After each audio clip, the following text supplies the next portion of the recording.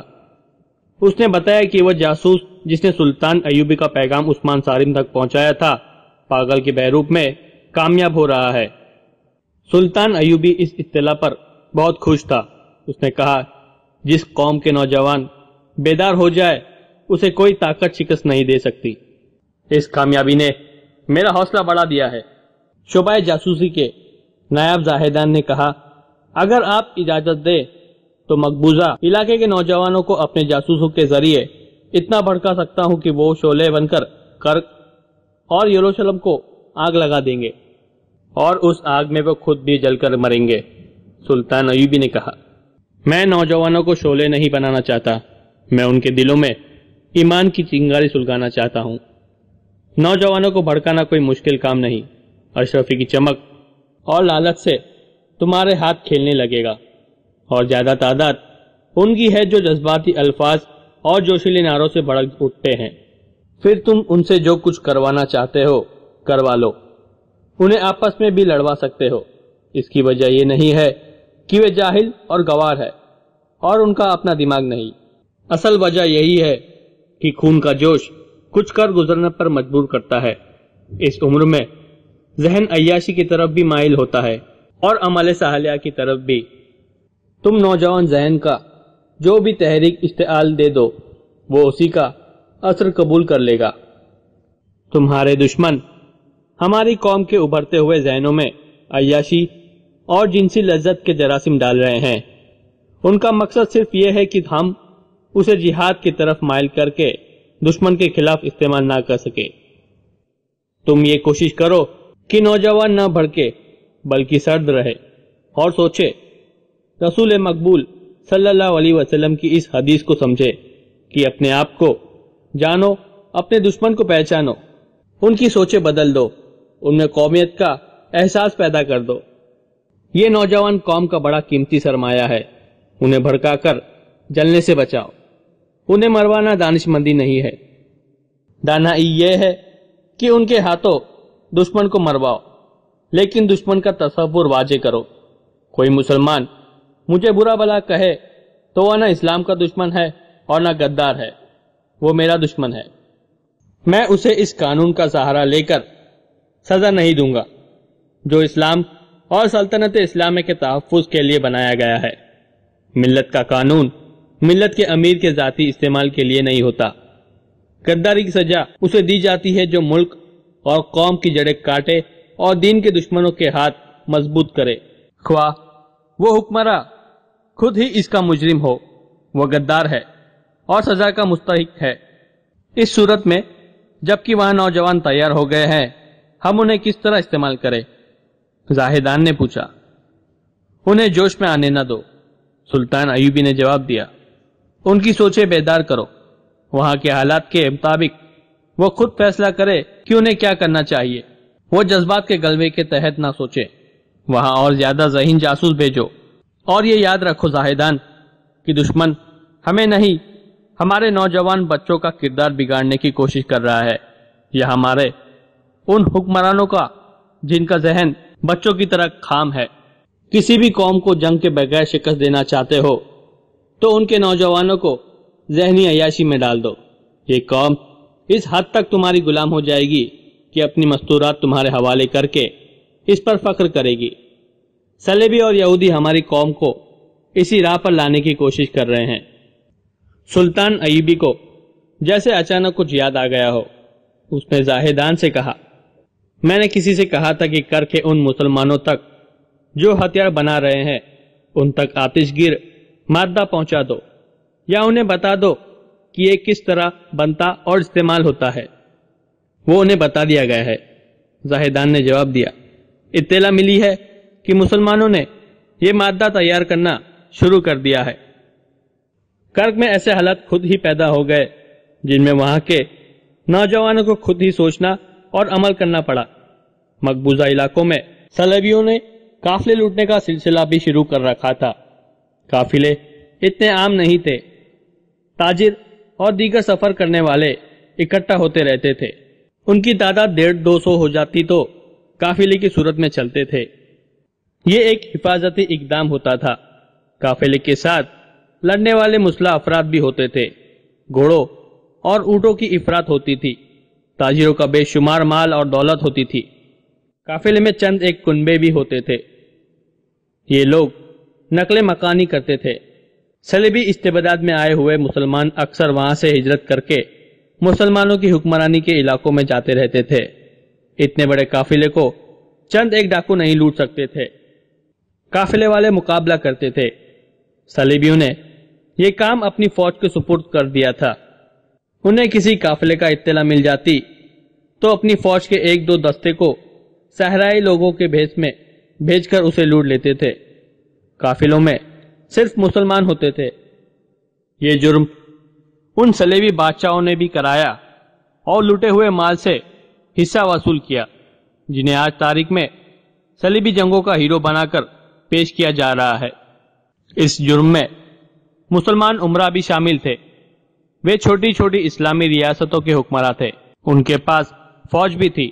لوٹے ہوئے قافلوں کے 2-4 آدمی فریاد لے کر ان حکمرانوں کے پاس جاتے تھے تو ان کی سنوائی نہیں ہوتی تھی، کیونکہ ان حکمرانوں کو صلیبی لڑکیاں، شراب اور تھوڑے سے سونے کی صورت میں حصہ دیا کرتے تھے۔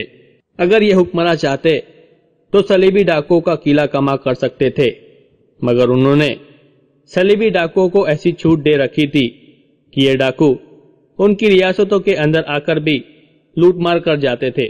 صلیبیوں نے انہیں اندھا کر کے یہ فائدہ بھی اٹھایا کہ ان کی ریاستوں کے سرحدی علاقے ہڑپ کرتے گئے۔ انہیں بعض چھوٹی چھوٹی ریاستوں کو ڈاکوں سے پریشان کرا کے جزیہ بھی وصول کرنا شروع کر دیا تھا۔ اس طرح سلطنت اسلامیہ سکڑتی جا رہی تھی۔ نور الدین جنگی اور صلاح الدین ایوبی ان مسلمان ریاستوں پر بھی قبضہ کرنا چاہتے تھے۔ ان حکمرانوں کو وہ صلیبیوں سے زیادہ خطرناک سمجھتے تھے۔ ایک بار نور الدین جنگی نے صلاح الدین ایوبی کو پیغام بھیجا تھا، جس میں کئی اور باتوں کے علاوہ ان چھوٹے چھوٹے مسلمان حکمرانوں کے بارے میں لکھا تھا۔ ان مسلمان حکمرانوں نے اپنے عیش و عشرت کے لیے اپنی ریاست صلیبیوں کے پاس گروی رکھ دی ہے۔ یہ کفار سے تحفے، زر و زوارات اور اغوا کی ہوئی مسلمان لڑکیاں لیتے ہیں اور اسلام کا نام ڈبوتے جا رہے ہیں۔